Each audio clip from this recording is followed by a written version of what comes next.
नमस्कार. आता आपण जाणून घेऊया पूर्वेच्या 4 नंबरच्या दरवाजाबद्दल. या दरवाजाला E4चा दरवाजा या नावाने ओळखले जाते. आपल्या घराच्या मध्यभागी उभे राहून कंपासमध्ये तपासले असता 78 डिग्री ते 90 डिग्रीच्या दरम्यान जर आपला दरवाजा येत असेल तर या दरवाजाला E4चा दरवाजा असे म्हणतात.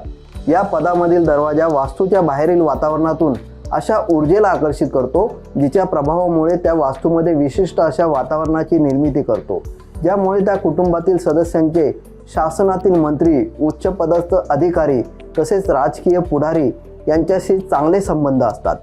त्यामुळे शासकीय कामामध्ये यांना नेहमीच मदत होते. शासन दरबारी यांचे कोणतेही काम अडून राहत नाही आणि या चांगल्या संबंधामुळे यांची अशी कामे होतात ज्याद्वारे यांची आर्थिक स्थिती अतिशय मजबूत राहते. धनाची कमी कधी भासत नाही, ज्यामुळे यांचे जीवन अतिशय सुखी आणि समृद्ध होते. या पदामधील दरवाजा वास्तुशास्त्रानुसार अतिशय शुभ आहे, म्हणून नवीन वास्तूची रचना करताना या पदामध्ये दरवाजाची रचना करावी किंवा या पदामध्ये असणारे घर घ्यावे आणि या शुभ ऊर्जेचा लाभ प्राप्त करावा. धन्यवाद.